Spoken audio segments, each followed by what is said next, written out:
아멘. 오늘 조민수 목사님께서 신앙이 통하지 않는 시대에 행복을 찾아서라는 지하의 말씀을 하시겠습니다. 큰 은혜 시간 되시기를 바랍니다.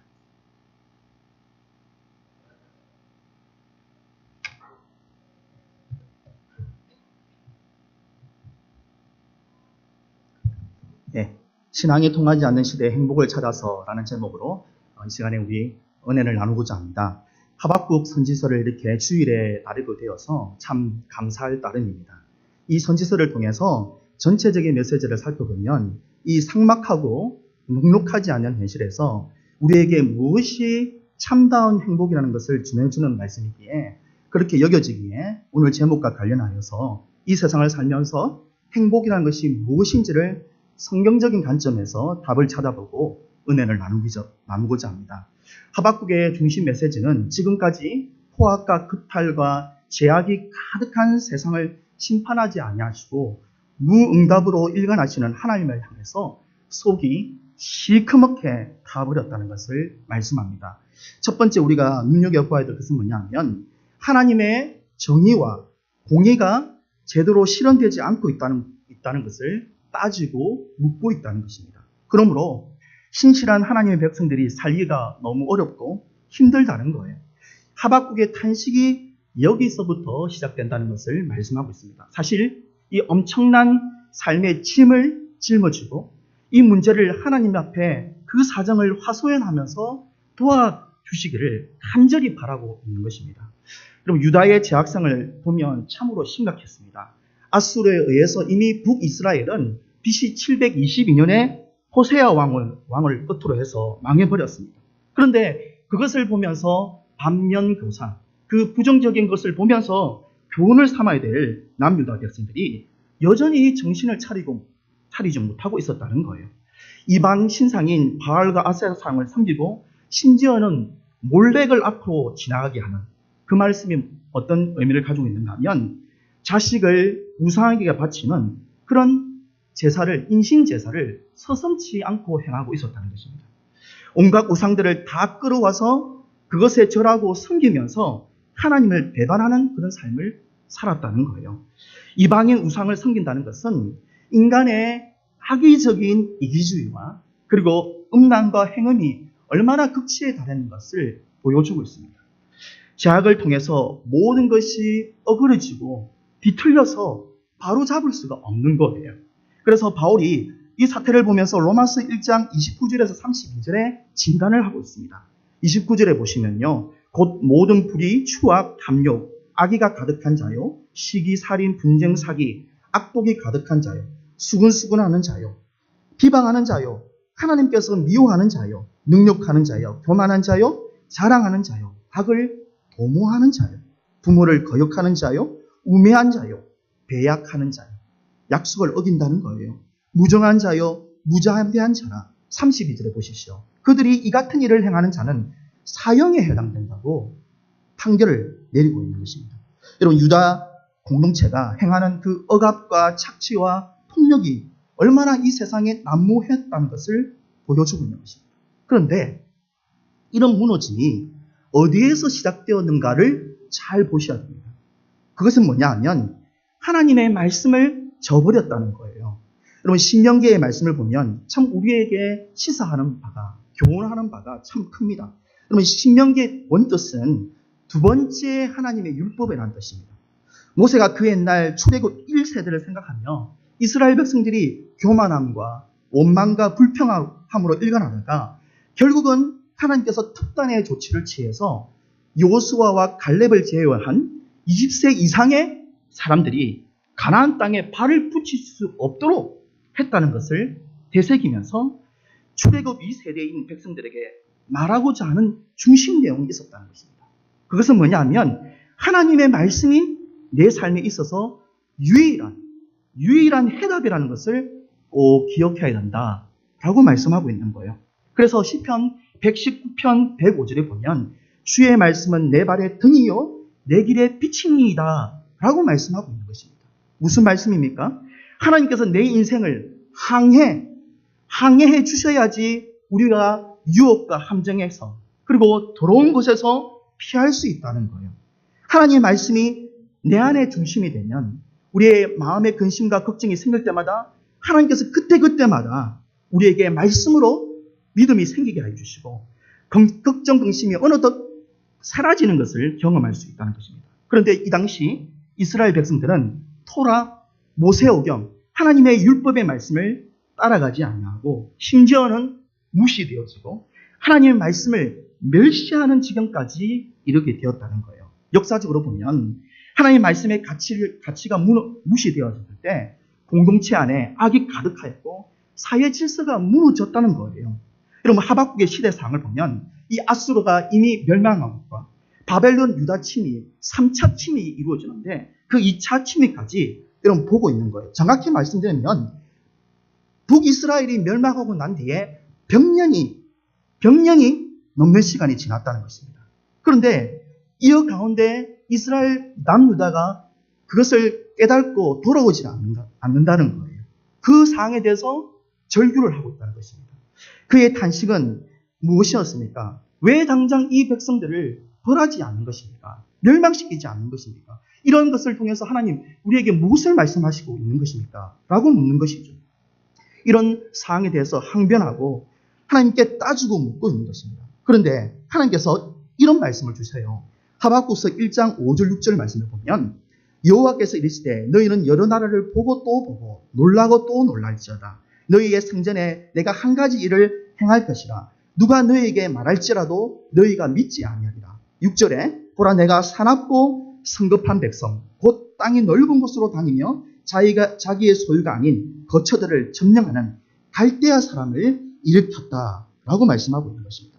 여러분 무슨 말씀입니까? 하나님께서 바벨론을 등장시킨다는 거예요. 그리고 그 나라를 통해서 유다를 멸망시키겠다는 말씀을 징계의 말씀을 주시거든요. 여러분 잘 보시면 이렇게 하시는 이유가 어떤 뜻이 있겠습니까? 여러분 이 뜻은 하나님께로 돌아오라는 사인인 거예요. 하나님은 이 폐역한 남유다를 구원하기 위해서 이런 말씀을 주시는 것입니다. 그래서 선지자를 통해서 거듭해서 반복해서 말씀하시고 피할 길을 열어주시려고 하는 말씀이라는 것입니다.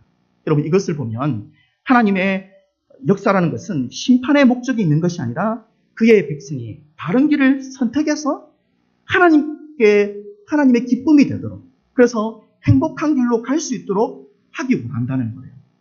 하나님은 우리에게 행복을 주시기 원하시지 우리에게 불행을 주시려고 하는 것이 아니라는 것입니다. 그러나 인간은 하나님의 말씀을 듣지 아니하고 자기 방식대로 자기 생각대로 행할 때가 많이 있습니다. 그것을 행복으로 여깁니다. 내가 생각하는 대로 되어지면 행복이고 내가 원하는 대로 되어지지 않으면 불행하다고 생각하는 거예요. 여러분 행복을 자기의 기준점으로 삼고 있는 모습을 보고 있는 것입니다. 여러분 이게 바로 하나님을 떠난 하나님을 멀리하는 인생의 모습이라고 말씀하고 있는 거예요. 여러분 창세기 13장 10절에 보시면요. 이렇게 말씀하고 있습니다. 이에 롯이 눈을 들어 요단 지역을 바라본 적 소알까지 온 땅에 물이 넉넉하니 여호와께서 소돔과 고모라를 멸하시기 전이었으므로 여호와의 동산 같고 애굽 땅과 같았더라 라고 말씀하고 있습니다. 여러분 롯이 어떠한 삶을 살았습니까? 여러분 보이는 거, 화려한 거, 정말로 내 생에 든든하게 보장된 것을 인간적으로 생각하고 있는 모습을 보고 있지 않습니까? 롯이 주체인 거예요.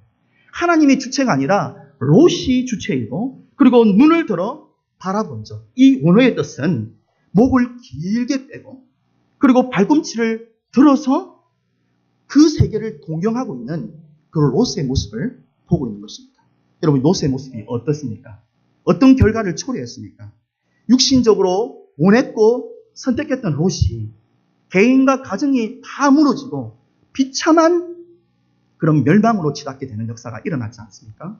여러분 인간이란 존재가 하나님께 집중하지 아니하면 다른 곳에 마음을 두게 된다는 거예요. 우리가 하나님의 자녀일지라도 우리 성도 여러분 잘 들어주십시오. 우리가 하나님의 자녀일지라도 뭔가 모르는 집착과 중독과 영적인 무기력으로 우리가 불행한 결말을 가져갈 수밖에 없다고 말씀하고 있는 거예요. 여러분 이렇게 살아가는 것이 얼마나 불행한 인생입니까? 여러분, 행복에 관한 유명한 일화가 있습니다. 알렉산더와 철학자 디오게네스라는 나눈 대화인데, 이 알렉산더 대왕은 우리가 잘 아시는 대로 아리스토텔레스의 제자입니다. 아리스토텔레스는 또 그의 스승이 플라톤이에요. 이 플라톤은 이데아, 좀 어렵긴 하지만 이 본질을 추구한다는 거예요. 그런데 이 아리스토텔레스는 그 스승의 뜻을 이데아 세계, 본질을 추구하면서도 이 현상에 대해서 마음을 두고 있었어요. 그래서 그의 사상을 보면 이 논리학과 수사, 이 설득을 하는 학문, 이런 것들을 발달시켰고, 또 이런 철학들이 문명을 발달시키는 그런 중요한 요인이 됐다는 거예요. 여러분, 아리스토텔레스는 헬레니즘, 그 이성을 중시한다는 거예요. 인간의 이성, 그리고 합리성, 이것이 타당한가 타당하지 않는가, 이것을 중요시 여긴다는 거예요. 그래서 인간의 존엄성을 여기면서 그의 정치가 펼쳐지는 것을 보고 있는 것입니다. 그 영향을 받아서 알렉산더가 그런 사상을 보면 곳곳에 인간을 중시하는, 인간의 이성을 중시하는 그런 사상들이 많이 드러나게 됐다는 거예요. 알렉산더 대왕이 디오게네스를 방문하러 왔을 때, 그때 디오게네스가 일강욕을 하고 있었습니다. 차단은 이 알렉산더에게 이렇게 묻는 거예요. 폐하께서는 지금 무엇을 바라고 계십니까? 그렇게 얘기했더니 그리스를 정복하기 바라네. 그리스를 정복하고 난 다음에 또 무엇을 바라겠습니까? 아마도 소아시아를 정복하길 바라겠지. 그 다음에 또 무엇을 바라시겠습니까? 아마도 온 세상을 정복하길 바라겠지. 그러면 그 다음에 또 무엇을 하시겠습니까? 그렇게 하고 나면 아마도 좀 쉬면서 즐겨야 하겠지. 그때 디오게네스가 이런 말을 했습니다. 이상하군요. 왜 지금 당장 좀 쉬면서 즐기질 않는 것입니까? 여러분, 알렉산더가 이 말에 쓴웃음을 지으면서 이렇게 디오게네스에게 얘기했답니다. 내가 지금 당신을 위해 해줄 수 있는 일이 없을까? 당신도 알겠지만 나는 당신이 원하는 것이라면 무엇이든지 들어줄 수 있는 사람이야. 그때 디오게네스가 이렇게 얘기했습니다. 아, 그러시다면 제발 이 폐하의 몸을 좀 비켜서서 폐하의 그림자를 좀 치워주시겠습니까? 해와 저 사이를 가리고 있는 이 폐하의 그림자 말입니다. 이런 이야기를 했다는 거예요. 이 말을 듣는 이 알렉산더가 크게 웃음을 지었다고 합니다. 그러면서 이런 이야기를 했어요. 내가 알렉산더가 아니라면 다른 사람 아닌 바로 디오게네스가 되고 싶다. 여러분, 알렉산더가 세속적인 삶을 벗어나서 자연과 더불어 사는 것을 갈망하거나 평안하게 그냥 일광욕을 즐기는 그 자체에 부러워해서 이런 말을 했겠습니까? 여러분, 역사학자의 이 행복이라는 이 문구를 보면 참 가슴에 와닿습니다. 여러분, 행복이라는 것은 인간의 자연스러운 욕구를 가장 쉬운 방법으로 만족시키는 것이고, 자연스러운 것은 부끄러울 것도 없고 보기 흉하지도 않으므로 감출 것이 없다는 거예요. 그래서 이 원리에 어긋나는 가습은 반자연적, 자연을 역행한다는 거예요. 또한 그것을 따라서는 안 된다고 말하면서 몸소 가난하지만 부끄러움이 없는 자족하는 생활을 실천해야 된다라고 말씀하고 있는 것입니다. 여러분, 디오게네스와 알렉산더 이 대화에서 여러분, 이 알렉산더가 모든 것을 정복해 나가는 그런 대왕이었지만 그 가운데는 행복이 없었다는 거예요. 오히려 디오게네스가 부끄러움이 없는 그런 자족의 삶을 살면서 즐기는 거예요. 그 속에 이 세상에, 그 세상에 자기가 속한 세상에 살면서 허기를 느끼지 못하는 것입니다. 보십시오. 모든 것을 가지면 가질수록 채워지지 않는 인간의 욕구, 채워도 끊임없이 목말라 하는 인간의 탐욕을 시사하고 있는 것입니다. 아무것도 없는 것 같지만 디오게네스가 오히려 인생의 만족을 누리고 행복을 꾸려나가고 있는 모습을 보고 있는 것입니다. 여러분, 옛말에 이런 말이 있지 않습니까? 부자가 다 부자이가 마음이 부자여지 진짜 부자가 아닌가 라는 말씀을 하고 있는 거예요. 여러분, 내 마음이 여러분 지옥 같은데 가진 것이 많이 있다 한들 무슨 저에게 유익이 되겠습니까? 저와 여러분이 어떤 삶의 목적으로 살아가고 있습니까? 성도 여러분, 우리 그리스도의 정체성이 이렇게 훼손되고 만신창이가 된 이유가 무엇입니까? 우리는 여전히 세상에 허덕이고 육신적인 생각으로 가득 차 있고 탐심이 우리의 마음속에 가시지 않는 것을 보고 있다는 거예요. 제 만족만 채워지면 모든 것이 다 해결되는 것 같은데 또 허기가 지고 또 목말라 하는 거예요. 그 허전함을 세상으로 세상 것으로 계속 채우면 채울수록 더 악순환이 되는 그런 모습을 보고 있는 것입니다. 우리는 왜 하나님으로부터 만족함을 얻지 못하고 살아가는 것입니까? 여러분, BC 722년에 망했던 그 북이스라엘 모습, 그 많은 왕들, 그리고 남유다의 여러분 많은 왕들 가운데 8명의 왕이 선하다고 하는데, 그 선한 8명의 왕 중에서도 하나같이 산당을 없애야 하지 않냐, 그 산당을 최후의 보루를 두고 있다는 것입니다. 여러분, 이것이 무엇을 뜻합니까? 물론 이 당시에는 기본 산당 하나밖에 없었기 때문에 예루살렘으로 올라가는 것이 참 쉽지가 않았습니다. 그렇지만 이 산당을 없애지 않았다는 이유는 깊은 의미를 담고 있다는 거예요.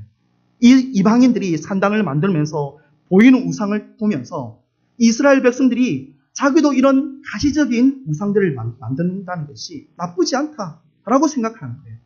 그리고 이방인들과 다르게 예배하는 그 방법이 달랐겠지만 이방인과 그 이스라엘 백성들이 가지고 있는 공통점이 있었습니다.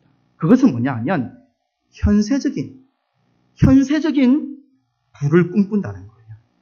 이 땅의 모든 목적이 뭐냐 하면 풍요로움에 자기의 안일에 목적을 두고 있다는 것입니다. 인간의 편의주의와 자기 중심적인 사고는 언제나 편향적으로 그릇된 것들을 추구하고, 그들은 언제나 하나님을 버릴 수 있다는 그 하나님을 하나의 액세서리에 취급하는 그런 이스라엘의 모습을 보고 있는 것입니다. 여러분, 세속주의가 무엇입니까? 하나님이 죽으셨고 존재하지 않는 것처럼 인생을 살아가는 거예요. 그래서 물질적인 질서가 가장 지상 최고의 가치를 두고 살아가고 있다는 것입니다. 여러분, 우리가 이런 것에서 벗어나야 된다는 것이죠. 하나님과 우상을 이런 걸 같이 맞물려 놓고 생각하고 있는 그런 어리석은 백성의 모습을 보고 있는 것입니다. 이렇게 왕들과 백성들이 여러분 이런 어떤 사태를 행했을 때, 이런 사항들을 행했을 때 다 불행한 결말을 맞이할 수밖에 없다는 것입니다. 뿌리 깊게 박힌 이 죄악의 본성을 여러분 우리가 벗어나야 되는 것이죠. 그것이 우리에게 말씀의 힘으로 그것을 이길 수 있다는 것입니다. 이 하박국이 이 죄악된 본성을 향해서 1장에서 이렇게 외치고 있지 않습니까? 왜 이러시는 겁니까? 언제까지 이렇게 내버려 두실 것입니까? 라고 말씀하고 있는 거예요. 여러 선지자와 다르게 하나님께 따지고 대들고 항변하는 이 하박국의 모습을 보고 있는 것입니다. 그런데 하박국 선지자가 이렇게 강하게 하나님께 따지다가 2장에 들어가면 갑자기 숙연한 모습으로 겸손하게 자기는 갖추는 거예요. 그리고 하박국서 2장 1절에 보면 이렇게 말씀하고 있습니다. 내가 내 파수하는 곳에 서며 성nú에 높은 곳에 서리라. 내가 내게 무엇을 말씀하시는지 기다리고 바라보며 나의 질문에 대하여 어떻게 대답하시는지 보리라 하였다. 라고 말씀하고 있는 거예요. 여러분 1장과 2장 사이에 도대체 무슨 일이 일어났기에 이런 급변화를 나중에 3장의 마지막에 보시면 노래로 터져나오는 역사가 일어나는가? 어떻게 이렇게 급변화를 일으킬 수 있는 전환점이 왔는가? 이 부분에 대해서 저는 여러분과 나누고 싶다는 거예요. 저는 이 대목에서 이것이 바로 그리스도인들의 기도의 능력이다. 비록 항변하고 대드는 기도였지만 이 어려움과 힘듦을 통해서 하나님과의 통하는 하나님의 뜻을 알게 되는 그런 역사가 일어났다고 말씀하고 있는 것입니다. 정의가 왜곡되고 공의가 사라진 불의한 현상 속에서 결정적인 해답을 주시는 거예요. 그래서 하나님이 믿어지는 거예요. 하나님께서 선한 결정대로 이루어 주실 것이라는 걸 믿는 거예요. 그래서 유명한 고백을 하고 있지 않습니까? 하박국서 2장 4절에 보라 그의 마음은 교만하여 그 속에서 정직하지 못하나 의인은 믿음으로 말미암아 살리라 라고 말씀하고 있는 것입니다. 성도 여러분, 믿지 않는 사람과 믿는 사람에게 걸어가는 길은 분명히 천지 차이입니다. 우리는 세상의 방식에 지배받는 것이 아니라 하나님의 방법대로 지배받는 사람, 이것이 바로 주님의 백성이라는 거예요. 우리가 편리주의와 세속주의와 풍요주의로 살아가는 것이 아니라 하나님께서 주시는 것을 먹고요, 하나님의 뜻을 따라 우리가 믿음으로 살아가야 된다는 거예요.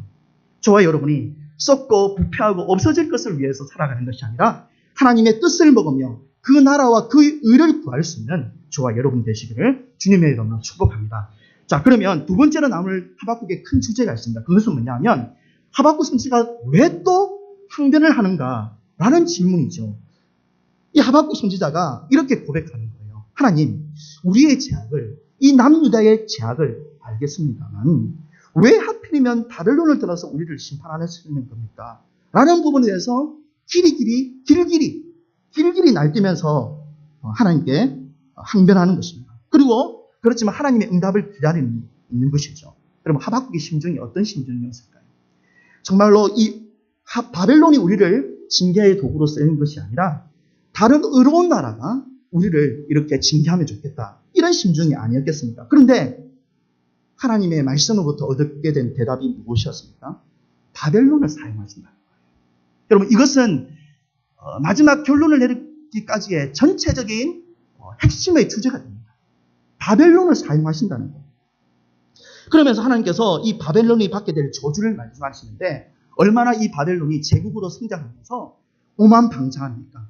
하나님께서 그들을 들어서 악의 도구라 할지라도 들어서 사용하시는데 그것을 몰란 거예요. 자기가 힘이 세서 자기가 능력이 많아서 그렇게 제국이 되어서 다른 나라를 지배한다고 그렇게 생각한 거예요. 여러분, 이들에 대해서 화를 선포하고 있습니다.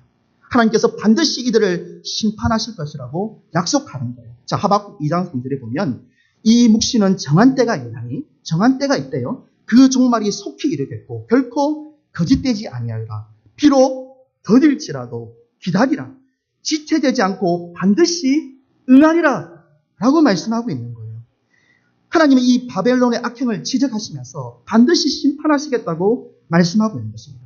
여러분, 하박국이 감당할 수 없는 현실과 이 고통 속에서 하나님을 붙잡고 씨름하면서 이 하박국의 뜻이 원뜻이 포용하고 안따의 뜻입니다. 그런데 또 다른 뜻은 씨름한다는 거예요. 이 세상을 향해서 씨름한다는 거예요. 그것을 통해서 얻게 된 대답은 무엇입니까? 판에 명백히 생긴 것처럼 전에는 역사가 어디로 흘러가야 될지 가름을 할 수 없었지만 전에는 몰랐지만 이제는 물이 바다 덮음같이 여호와의 영광을 인정하는 것이 온 세상에 가득할 것이라는 그런 믿음을 가지게 되었다는 거예요. 여러분, 칠흑 같은 어둠 속에서 한 줄기의 빛을 발견하고 하나님께서 역사와 세계를 주관하신 것을 알게 되었다는 것입니다. 역사의 수레바퀴를 하나님께서 움직이고 계신다는 것을 알게 되었다는 거예요. 야다의 은혜를 경험하게 되었다는 거예요. 이것은 절대적인 확신과 신뢰에서 비롯된 것이라고 말씀하고 있는 것입니다. 여러분, 이것을 깨닫기 전에는 어떻게 하나님 이렇게 할 수 있습니까? 길길이 날뛰던 이런 하박국이 아닙니까? 하나님 전혀 납득이 되지 않습니다. 어떻게 이런 상황을 허락하십니까, 하나님? 그래도 그렇지. 바벨론이 어떤 나라입니까? 이 악의 도구를 사용하시는 이유가 무엇입니까? 저는 이 부분에 대해서 여러분과 조금 더 구체적으로 한번 나누기를 원합니다. 여러분, 무엇을 말씀드리고 싶은가 하면 앞서 이 바벨론의 특징을 말씀드렸어요. 이 제국이 얼마나 이 나라 백성들이 사납고 성급한 백성인지, 그리고 하박국서 1장 7절에 보면 그들은 두렵고 무서우며 당당함과 위험이 자기들에게서 나오며 그들의 군마는 표범보다 빠르고 저녁 이르보다 사나우며 그들의 마병은 먼 곳에부터 빨리 달려오는 마병이라 마치 먹이를 움키려 하는 독수리의 나병과 같다고 말씀하고 있는 거예요. 여러분, 한번 보세요. 이런 무지막지한 바벨론을 몽둥이로 사용하신다. 납득이 되겠습니까? 우리보다 더 악한 자가 어떻게 우리를 징계하는 도구로 사용하십니까? 그런데 여러분, 1장 13절을 보면 이 해답을 찾을 수 있는 거예요. 여러분, 하박국 1장 13절에 보면 주께서는 눈이 정결하심으로 악을 참아 보지 못하시며 폐역을 참아 보지 못하시기를 어찌하여 거짓된 자들을 방관하시며 악인이 자기보다 어려운 사람을 삼키는데도 잠잠하시나이까. 여러분, 이것이 결론적으로 말씀드린다면 이 이스라엘 남유다의 백성들에게 제약의 그 악함을 이 바벨론을 통해서 투영하고 있는, 비춰주고 있는 모습을 보고 있는 것입니다. 저는 이 말씀을 통해서 이러한 결론을 얻게 되었습니다. 여러분, 바벨론의 재상을 보세요. 정말 아주 나쁜 사람들 아닙니까? 그런데 재질로 볼 때는 남유다가 바벨론 사람보다 더 악하다는 것을 결론 내릴 수밖에 없었다는 거예요. 그럼 바알과 아세라상을 섬기던 북이스라엘이 행하던 악행, 그것을 남유다도 역시 몰렉을 자녀에게 바치는 인신제사하는 그런 짐승적인 행동을 했다는 거예요. 저는 법을 잘 모르지만 아무것도 모르는 사람이 여러분 자기의 자녀를 죽이는 거 하고요. 가족이 섬뜩하죠. 가족이 자녀를 죽인다고 생각해 보세요. 여러분 누가 더 죄가 중하겠습니까? 여러분이 재판관이 되어서 한번 판결을 해보십시오. 예, 제가 판결을 하도록 하겠습니다. 제 상으로 볼 때는 바벨론이 너무너무 악하지만요. 제 실로 볼 때는 그 바벨론에 더 악하다는 것을 사실은 하나님께서 우리에게 밝히고 있다는 것입니다. 여러분, 하나님께서 이 사건을 통해서 우리에게 큰 깨달음을 주고자 하는 것이 있습니다. 그러면 그 옛날 이스라엘 백성들이 가나안 정복에서 하나님께서 반드시 그 가나안 그 족속들을 다 진멸하라. 하나도 남김없이 다 죽이라. 라고 말씀하고 있거든요. 그런데 그렇게 이스라엘 백성들이 하지 않는 거예요. 조금씩 남겨두는 겁니다. 나중에는 이것이 큰 문제가 되어서 여러분 우상을 섬기는 빌미가 되고 완전히 우상 천국이 되는 그런 일이 벌어지게 되었지 않습니까? 여러분 이 말씀을 통해서 우리에게 주시는 의미가 있는 것입니다.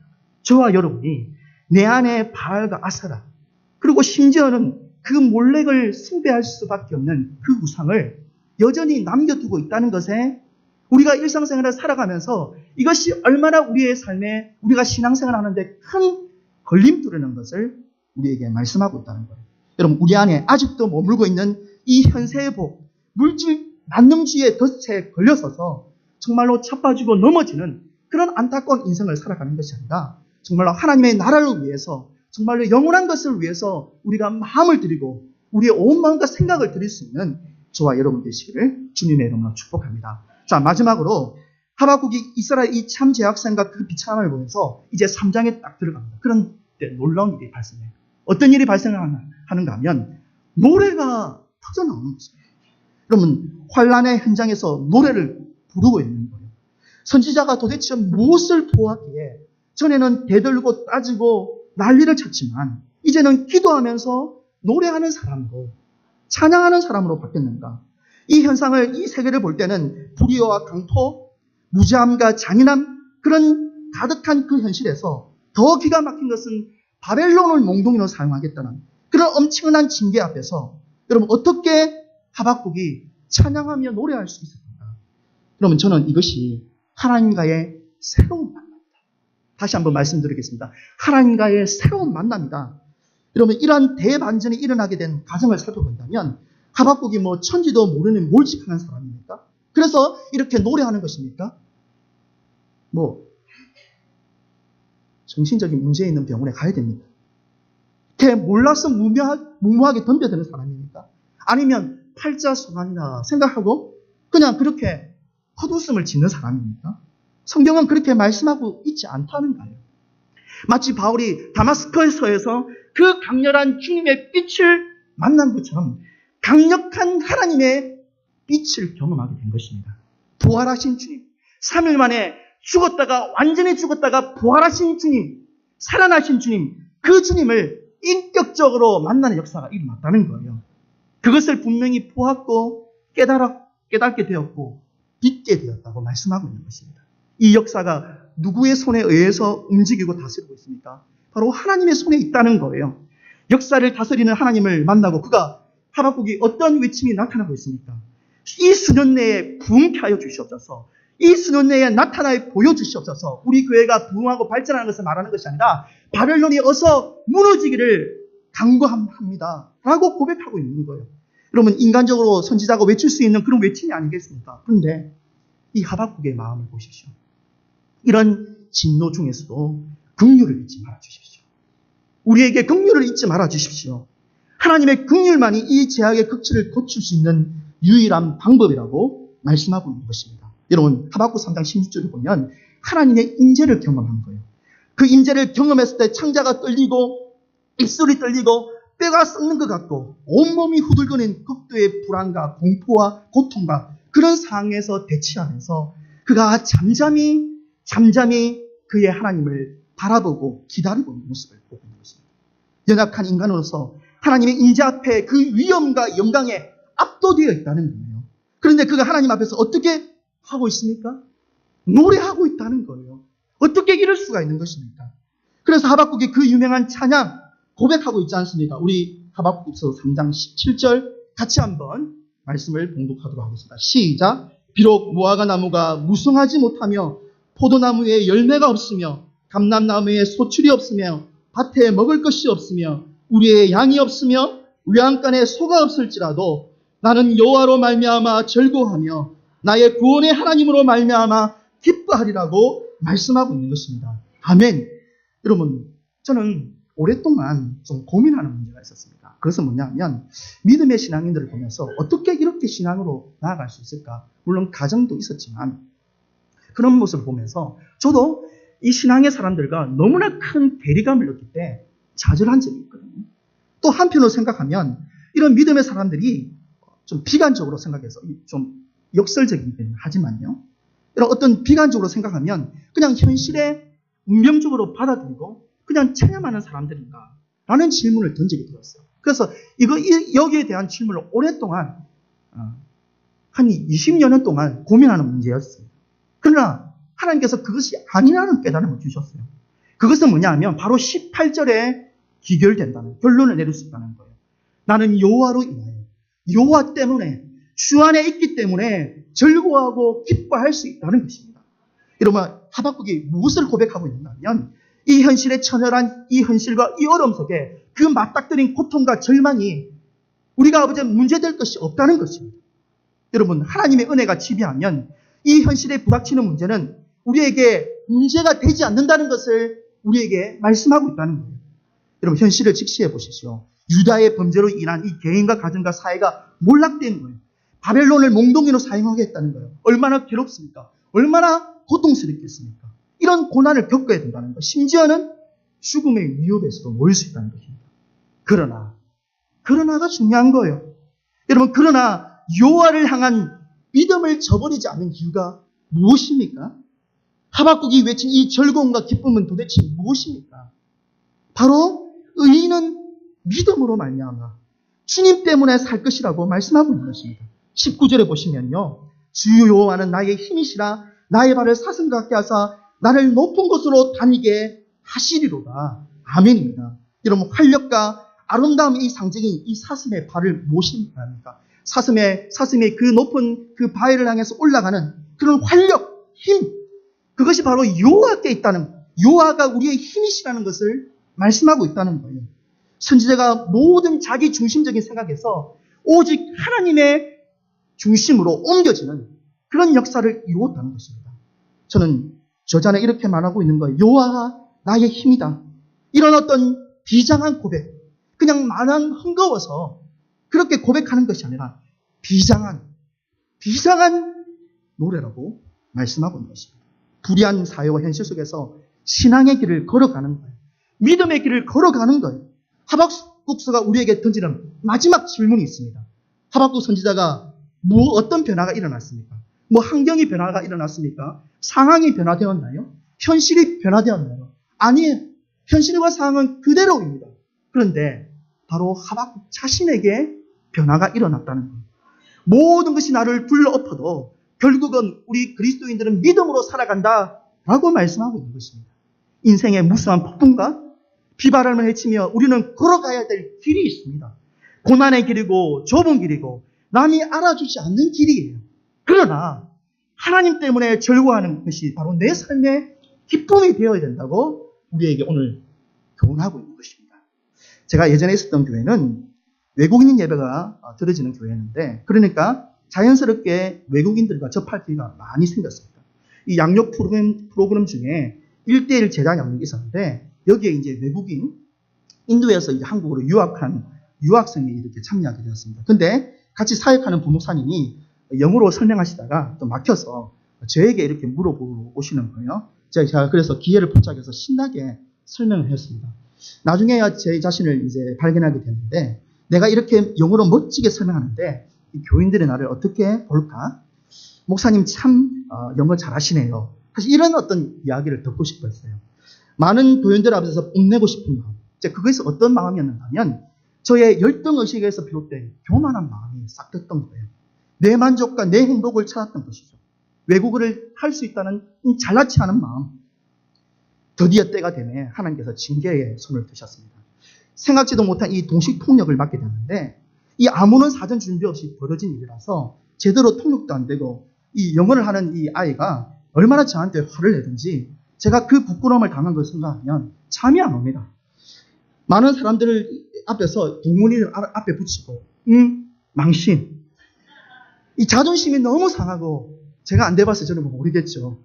너무 상하고 부끄러워서 지금도 생각하면 좀 몸서리가 칠 정도로 제가 그 이유로 나대지를 않는 거 아닙니까?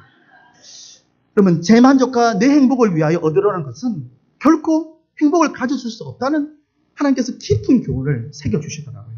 내 이면적으로 만들어가고 내 서적적인 만족과 행복은 진짜 내 행복을 주장하지 못한다는 것을 발견했습니다. 그런데 무엇을 하든지 하나님의 영광을 위해서 나의 삶이 하나님 중심에 나와 있었을 때 그것이 나의 인생의 진정한 행복이라는 것을 깨닫게 해주시더라고요. 제 신혼여행 때 같은 패키지로 묶인 많은 신혼부부팀이 같은 비행기에 탑승하게 되었습니다. 그런데 출발 시간 불과 얼마 앞두고 가이드가 와서 말하기를 한 가지 문제가 생겼다는 거예요. 한국에서 홍콩까지 가는 비행기는 부부끼리 같이 앉을 수 있는데 홍콩에서 목적지까지 아주 먼 거리였는데 그곳에는 이렇게 부부가 흩어져서 자리를 앉아야 된다는 거예요. 오랜 시간 동안. 신혼부부인데. 이 홍콩 직원들이 이 부부인지 모르고 좌석 배치를 뒤죽박죽 해놓습니다.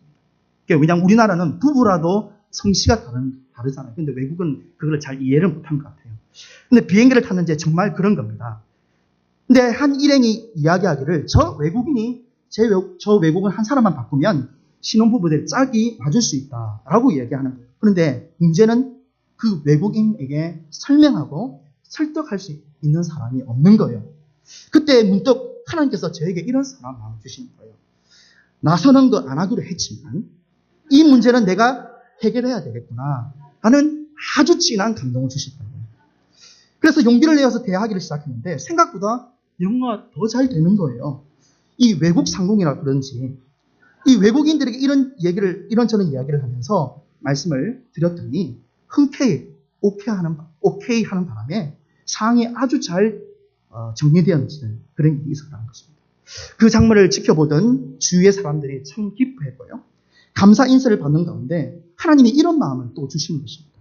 내가 잘나서 그런 것이 아니라 바로 하나님, 내가 너를 도왔다 라고 말씀하고 있는 거예요.